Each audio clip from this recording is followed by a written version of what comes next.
وَإِذَا مَسَّ الْإِنسَانُ ضُرٌّ دَعَا رَبَّهُ مُنِيبًا إِلَيْهِ، اور جب انسان کو کوئی تکلیف پہنچتی ہے تو وہ اپنے رب کو پکارتا ہے بڑے رجوع کے ساتھ، بڑی لمبے ہاتھ اٹھا کے اللہ کی طرف متوجہ ہوتا ہے۔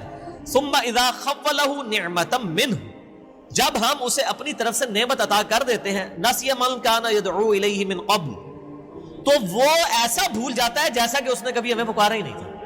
یہی ہوتا ہے، یعنی دنیا میں لوگ اللہ کو پکارتے ہیں، اللہ تعالیٰ مصیبت پریشانی حل کر دیتا ہے، اس کے بعد وہ یا تو اور ہستیوں کی طرف اس تکلیف کو دور کرنے کو منسوخ کرنا شروع کر دیتے ہیں، یا وہ کہتے ہیں جی میری تو پلاننگ ہی بڑی چنگی سی، دیکھو نا میں اس ٹائم بڑا منو سمجھ آ گئی سی کیا ہونا ہے تو میں کر لیا سی، تو انہوں اللہ کا بندہ جنہیں مرضی سمجھ آ جائے۔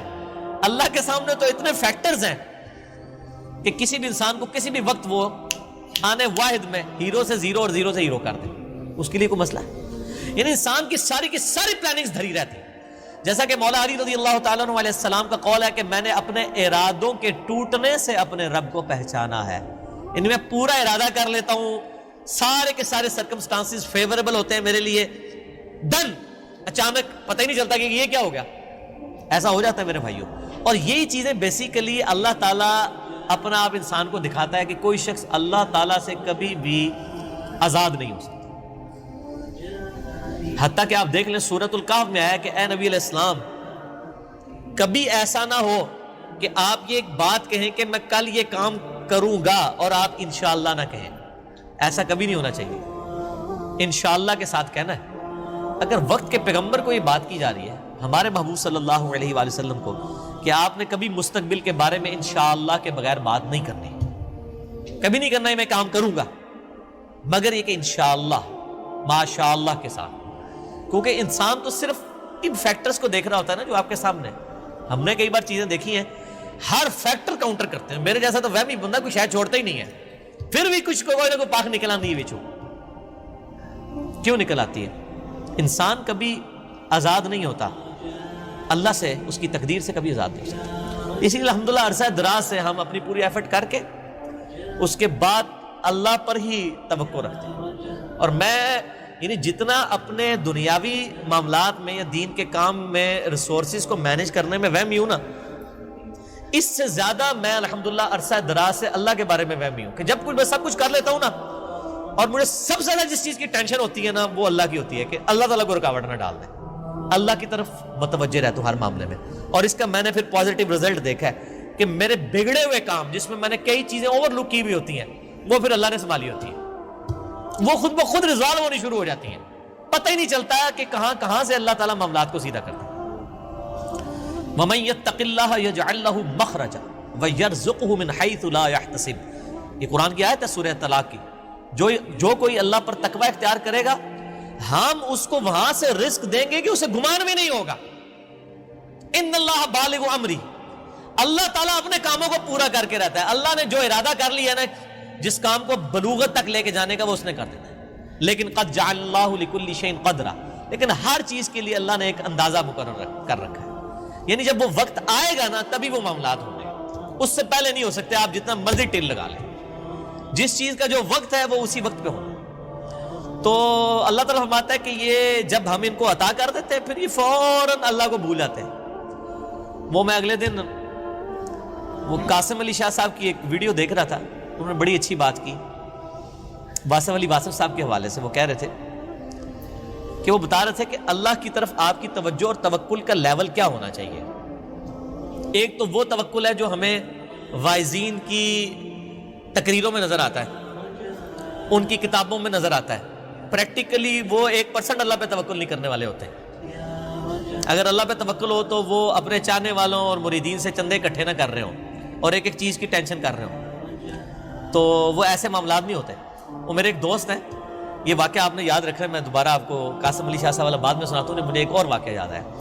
میرے ایک دوست ہیں تو وہ کہتے ہیں کہ میرے ساتھ ایک پیر صاحب کے بیٹے جو ہے نا وہ کالج میں پڑھتے تھے، تو وہاں پہ کافی وہ عرس وغیرہ لگتا تھا، بڑے دور دراز سے لوگ آتے تھے، تو کہتے ہیں کہ وہ جب جن دنوں میں عرس ہوتا تھا نا تو وہ پولیس کو بار بار فون کر رہے ہیں کہ جناب سیکیورٹی کا بڑا خیال رکھنا ہے لوگوں دی جی، یعنی یہ لوگ آتے ہیں، پچھلی بار بھی آیا ہو گیا سی ہے، کی ہویا سی جیب کٹ گئی تھی، میں نے نہیں دیکھا کہ پیر خانے پہ یا عرس پہ لوگ جا رہے ہوں، لوگ ان کو وہاں پہ مار رہے ہوں کہ یہاں ادھر کیا کرنے آئے ہیں، وہ تو بیچارے بڑے کمزور لوگ ہیں جو عرسوں کے خلاف ہیں، نہ ان کے پاس یہ کیپیبلٹی کہ وہ مارنے والے تو دوسری پارٹی ہیں. تو کہتا ہے میں نے اس کو کہا یار تم اتنی ٹینشن کیوں لیتے ہو، مطلب جو آ رہا ہے اس کو کہنا ہے جی اللہ تو بندے ہوئے جیبا کٹ جائیں گے سانو کہہ دیں گے تھے آگے. یہ اس نے خود بول کے کہا، اس نے کہا ہمارے مریدین کی اگر جیبیں کٹ گئیں تو یہ ہمیں کیا دیں گے، تو ہمیں ان کی جیبوں کی زیادہ فکر ہوتی ہے. اور مریدین اس لیے سے جا رہے ہیں کہ پیر صاحب جو ہے نا وہی ہماری حفاظت کرنے والے ہیں، اور پیر صاحب آپ کی جیب کی حفاظت کے لیے خود پولیس کے محتاج ہیں، آپ اندازہ کر لیں. اور وہ قاسم علی شاہ صاحب کہنے لگے کہ وہ واصف علی واصف صاحب ایک مجلس میں فرما رہے تھے کہ اللہ کے بندوں میں اور دنیا داروں میں کیا فرق ہوتا ہے. وہ کہتے ہیں اللہ کے بندے جو ہوتے ہیں نا ان کو کوئی اگر پتھر بھی مار دیتا ہے نا آ کے تو ان کو پتھر مارنے پر بھی غصہ نہیں آتا، وہ اوپر دیکھ کہتے ہیں یا اللہ خیر ہے وہ غلطی ہوگی. کیوں؟ یہ حقیقت بات ہے کہ فاعل حقیقی اللہ ہے، یہ ذہن میں رکھیے گا. آپ کو جو مخلوق کی طرف سے تکلیف بھی پہنچتی ہے نا اس کا فاعل حقیقی بھی اللہ ہے، کیونکہ جو ہزاروں تکلیف کے درمیان ہرڈل بنا ہوا ہے اسی نے اجازت دی ہے نا کہ چلو ایک چونڈی انہوں وڈ لے جائے، کیونکہ ہزاروں تکلیفیں تو اس نے آلریڈی بلاک کی ہوئی ہیں، ہمیں تو پتہ ہی نہیں کہ کہاں کہاں سے. آپ نے اگر یہ چیز دیکھنی ہے تو آپ حیران ہوں گے کہ چھوٹے بچوں کا بڑا ہو جانا یہ معجزے سے کم نہیں ہے. بچے جس طرح اندھوں کی طرح بھاگتے ہیں، ایک کن پٹی پہ صرف ایک جو ہے کارنر لگنے کی مار ہے نا بچے کی ڈیتھ، بڑا بندہ مر جاتا ہے. کس طرح بستروں سے گرتے ہیں، جا کے کبھی کہیں گرتے ہیں، سیڑھیوں سے نیچے گر جاتے ہیں، کہیں جا کے لگتے ہیں، کبھی کچھ ٹوٹ جاتا ہے، کبھی ادھر آ کے بندہ کہتا ہے اوہ شکر ہے جی بس نیڑے ہی بچا ہے، اور اللہ سے بنو اللہ نے بچایا ہوتا ہے، ہمیشہ ہی بچ جاتا ہے بندہ. کتنے بچوں کی آنکھیں نکل جاتی ہیں بچپن میں، ورنہ تو آدھے ادھر جو ہے وہ کانے بیٹھے ہوئے ہوں. یہ اللہ نے بڑے کیے ہوتے ہیں. یہ اللہ قرآن پاک میں آیات ہیں، اللہ فرماتا ہے کہ ہم نے فرشتے معمور کیے ہوئے انسانوں کی حفاظت کے اوپر. یہ ساری چیزیں اللہ لے کے چل رہا ہوتا ہے. لیکن اللہ فرماتا ہے جب ہم تکلیف دور کر دیتے ہیں پھر کہتے ہیں یہ تو کوئی کہہ دیتا ہے بزرگوں نے کیا ہے، کوئی کچھ کہہ دیتا ہے، کوئی کچھ کہہ دیتا ہے. وہ ایک مجھے لطیفہ یاد آ گیا، وہ ایک بندہ جو ہے وہ سمندری طوفان میں پھنس جاتا ہے اور جب وہ ڈوبنے لگتا ہے تو کہتا ہے یا اللہ منو بچا لے، میں دیکھ دیا گا تیرے نا دی. ٹھیک ہے جی، تو اللہ تعالیٰ بچا لیتا ہے. تو وہ پھر کنارے آ کے کہتا ہے جی وہ تو پھر ظاہر ہے اس نے مکر ہی جانا ہوتا ہے. جو اللہ تعالیٰ فرماتا ہے کہ جب ہم ان کی تکلیف دور کرتے ہیں پھر یہ بھول جاتے ہیں ہمیں. تو کنارے پہ پہنچ کے کہتا ہے کیڑی دیکھ، کوئی دیکھ شیخ نہیں ہو. تو وہ پھر ایک اور ہچکولا اس کو آتا ہے تو پھر وہ سمندر میں کہتا ہے نہیں یا اللہ میں پوچھ رہا تھا مٹھی کے لونی، ٹھیک ہے کیڑی دیکھ تو مراد ہے مطلب نہیں. یہ اللہ نے تو نہیں دھوکھا دیتا جا سکتا ہے، دنیا ہی دھوکھا دیتا جا سکتا ہے کہ میٹھی دیکھ یا نمکین. تو یہ وہی چیز ہے، اللہ تعالیٰ فرماتا ہے کہ یہ جب ہم ان کی تکلیف دور کرتے ہیں تو اس طرح بھول جاتے ہیں کہ جیسا کہ ہمیں کبھی پکارا ہی نہیں تھا. وَجَعَلَ لِلَّهِ أَنْدَادًا، اور اللہ کے مقابلے پہ اور ہستیاں کھڑی کر دیتے ہیں کہ یہ انہوں نے کیا ہے. بچہ اللہ نے دیا ہوتا ہے، کہتے ہیں نہیں وہ ان کی وجہ سے ہوا ہے. لِيُضِلَّ عَنْ سَبِيلِهِ، تاکہ بہکا دیں اللہ کی راہ سے. حقیقت بات ہے کہ یہ شیطان انسان کے دل میں یہ وسوسہ ڈالتا ہے کہ یہ فلاں کی وجہ سے ہوا ہے. آپ ہندوؤں کے پاس چلے جائیں وہ بھی یہی کلیم کرتے ہیں کہ جی ہم فلاں مندر میں گئے تھے تو ہمیں اولاد ہوگی، حالانکہ اللہ دے رہا ہوتا ہے. لیکن شیطان جو ہے وہ اینڈ ٹائم پہ ایسا وسوسہ ڈالتا ہے کہ انسان اور ہستیوں کی طرف اسے منسوخ کرنا شروع کر دیتے ہیں. ہم نے تو کئی ایسے دیکھے ہیں جو لوگوں کو بچے دے رہے ہیں لیکن خود بے اولاد ہوتے ہیں. ان کو کہ آپ کیوں نہیں اولاد ہو رہی ہے. سورہ شورا کا آخری رکوع پڑھ لیں، اللہ فرماتا ہے اللہ جسے دیتا ہے بیٹے دیتا ہے، جسے چاہتا ہے بیٹیاں دیتا ہے، جسے چاہتا ہے دونوں دیتا ہے، اور جسے چاہتا ہے محروم رکھتا ہے. نبی علیہ السلام کی صرف ایک بیوی ہے جس سے اولاد ہے، سیدہ خدیجہ سے، یا ایک ماریہ قبطیہ سے سیدنا ابراہیم علیہ السلام پیدا ہوئے، وہ بھی فوت ہو گئے. باقی آپ کی ساری بیویاں بے اولاد ہیں. کیا نبی کی بیویوں کی خواہش نہیں تھی کہ ان کی اولاد ہو؟ اللہ کی مرضی. سیدہ عائشہ محبوب ترین بیوی ہیں، جوانی کی عمر میں بیوہ ہوئی ہیں، کوئی اولاد نہیں ہے. اللہ ان کو ایک بچے ہی دے دیتا کہ حضور کے بعد انہوں نے 47 سال تک زندہ رہنا تھا کہ چلو ان کی ایک دل جوئی کا معاملہ ہو جاتا کہ 18 سال کی عمر میں بیوہ ہو گئی ہیں. ایک بچہ ہوتا تو ان کی زندگی بھی اس کے سارے گزر جاتی. نہیں، یہ اللہ کے فیصلے ہیں. قل تمتع بکفرک قلیلا، اللہ کا اس پہ غضب دیکھیں. اللہ فرماتا ہے نبی ان سے فرمائیے کہ یہ جو تم کفر کر رہے ہو نا اور یہ جو لطف اٹھا رہے ہو ہماری نعمتوں سے کہ تمہیں ہم کوئی نعمت دیتے ہیں تو تم اور ہستیوں کی طرف منسوخ کرتے ہو، اٹھا لو تھوڑی دیر کے لیے دنیا کی زندگی میں. انک من اصحاب النار، پھر تو تم مرنے کے بعد دوزخیوں میں ہی شامل ہوگا انسان. یہ سنگولر کے سیگے سے نا ایز اے ڈاکٹرین یہ لفظ استعمال ہو رہا ہے کہ تو اٹھا لے جو کچھ تو نے نفع اٹھانا ہے دنیا کی زندگی میں، تو منسوب کر لے مخلوق کی طرف، پھر تو نے مر کے نا ہمارے پاس جب آنا ہے تو آگ ہی تیرا مقدر ہوگی، دنیا میں تو نے جو کچھ کرنا تھا وہ کر لیا۔ وَهُوَ الْقَاهِرُ فَوْقَ عِبَادِهِ، اور وہ چھایا ہوا ہے اپنے بندوں کے اوپر، غالب، یعنی چسک نہیں سکتا کوئی اس کی مرضی کے بغیر۔ وَهُوَ الْحَكِيمُ الْخَبِيرُ، اور وہی حکمت والا ہے اور خبر رکھنے والا ہے۔ قُلْ أَيُّ شَيْءٍ أَكْبَرُ الشَّهَادَةِ، اے نبی ان سے فرماؤ بتاؤ سب سے بڑی شہادت کون سی ہو سکتی؟ قُلِ اللَّهُ، تم فرماؤ اللہ کی شہادت۔ شہیدٌ بینی و بینکم، وہ گواہ ہے تمہارے اور میرے درمیان، یعنی مجھے کسی اور گواہی کی ضرورت نہیں ہے کہ میں اللہ کا پیغام تم تک پہنچا رہا ہوں، وہ دیکھ رہا ہے، تم اگر میری بات نہیں مان رہے ہو مجھے کوئی ٹینشن نہیں ہے، اللہ گواہ ہے کہ میں نے اپنا پیغام جو مجھے اللہ نے سپرد کیا تھا تم تک پہنچا دیا۔ وَأُوحِيَ إِلَيَّ هَذَا الْقُرْآنُ لِأُنذِرَكُم بِهِ وَمَن بَلَغَ، اور یہ بھی ان سے کہہ دو کہ اللہ نے مجھے قرآن وحی اس لیے کیا ہے تاکہ اس کے ذریعے میں تمہیں بھی ڈر سناؤں اور جس تک بھی یہ کتاب پہنچ جائے۔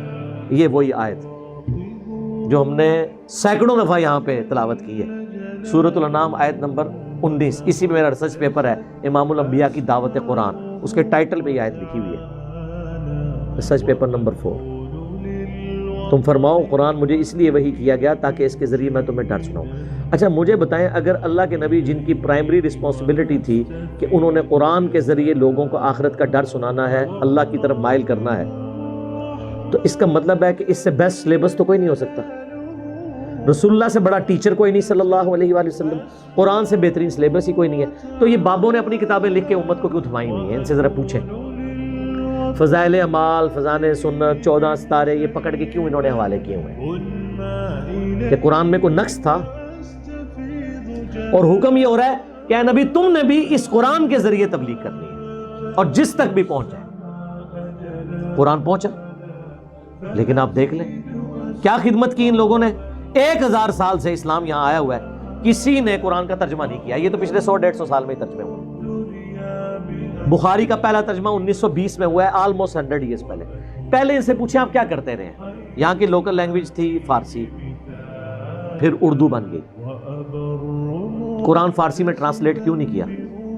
شاہ ولی اللہ دہلوی نے پہلی دفعہ کیا، 5 سال تک چھپے رہے، لوگوں نے فتوے جاری کر دیے کہ قرآن عربی میں تھا، اس نے تحریف کر کے فارسی میں کر دیا، کیونکہ ولی اللہ دہلوی نے یہ یعنی آبزرو کیا انہوں نے کہ بھئی اس قوم کا تو کوئی حال نہیں ہے، قرآن تو نہ انہوں نے عربی سیکھنی ہے، نہ ہمارے آباء اجداد نے سیکھی، نہ انہوں نے سیکھنی ہے، تو نہ انہوں نے عربی سیکھنی ہے، نہ انہوں نے قرآن پہ چلنا ہے، تو بہتر ہے قرآن کو نیٹو لینگویج میں کر دیا جائے۔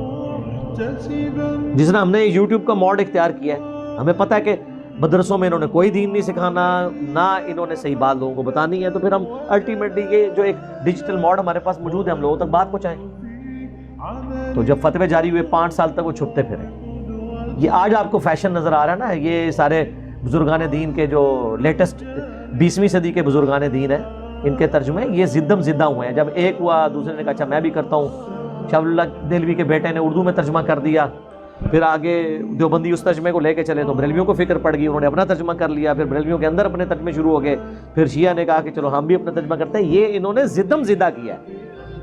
میں علا وجہ بصیرت آپ کو کہہ رہا ہوں، ان کے اسلام کے ساتھ زیرو انٹرسٹ تھا، ورنہ مجھے بتائیں جن بابوں کے نام یہ وضو کے ساتھ لیتے ہیں انہوں نے کیوں نہیں ترجمے کیے؟ اس لیے کہ وہ ان سے زیادہ سمجھدار تھے، ان کو پتا تھا کہ چودراہٹ ختم ہو جائے گی، اور دیکھ لیں ہو گئی ہے۔ ویژن ایسی ویسے اے چیز میں بابیاں دی مننا کہ انہوں نے پتا سی کہ کام پہ جانا اور پہ گیا، ان کو مجبوراً کرنی پڑی، اللہ کی تقدیر غالب آ گئی۔ نہ کرتے تو کیا کرتے؟ کیونکہ وہ جب ایک کام شروع ہو جائے دراڑ ڈل جاتی ہے نا، تو اپنی طرف سے انہوں نے اپنے ترجمے تفسیریں کر کے کوشش کی کہ قرآن کے فتنے کو، جس کو یہ فتنہ سمجھتے ہیں آزمائش، دبایا جائے، لیکن الٹا گلے پڑ گیا۔ کیا کرتے؟